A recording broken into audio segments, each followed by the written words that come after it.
Hello, നമുക്കിന്ന് ഞങ്ങൾ മിക്ക വെള്ളിയാഴ്ചകളിലും ഇവിടെ വരും. നമ്മളൊരു കുരിശടിയാണ്, കോയിവിള ഭാഗമാണ് കായലുവാരം.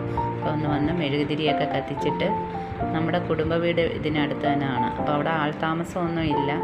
അപ്പം നമുക്ക് അങ്ങോട്ടേക്ക് പോകാം. ഇതാണ് ഞങ്ങളുടെ കോയിവിള കായൽ. അതായത് അഷ്ടമുടി, മൺട്രോത്തുരുത്തും എല്ലാം ആകെ ചുറ്റപ്പെട്ട് കിടക്കുന്ന, സാമ്പ്രാണിക്കൊടി, ഇതെല്ലാം ചുറ്റപ്പെട്ട് കിടക്കുന്ന ഒരു പ്രദേശമാണ്. അപ്പോൾ ഇവിടുത്തെ കാഴ്ചകളെന്ന് വെച്ചാൽ നല്ല പ്രകൃതി രമണീയമാണ്. അപ്പം ഞങ്ങൾ വരുന്ന സമയത്ത് ഇവിടെ ഇരുന്ന് കാറ്റും ഒക്കെ കൊണ്ട് ഇങ്ങനെ കാഴ്ചകളൊക്കെ കണ്ടിരിക്കും. കാണാൻ വളരെ രസമുള്ളതാണ്. ഹൗസ് ബോട്ടുകളും വള്ളങ്ങളും മീൻ പിടിക്കാൻ പോകുന്ന ആളുകളും ഇങ്ങനെ ചീനമലയും ഇതൊക്കെ കാണാൻ വളരെ മനോഹരമായൊരു സ്ഥലമാണ് ഈ കോയിവിള. അന്നേരം നമ്മളിങ്ങനെ കാഴ്ചകളൊക്കെ കണ്ടിരിക്കുന്നത്. അപ്പം നിങ്ങൾക്കും ഈ വീഡിയോ ഇഷ്ടമായെങ്കിൽ എല്ലാവരും ലൈക്കും കമൻറ്റും സബ്സ്ക്രൈബും ഒക്കെ തന്ന് തരിക. Thank you.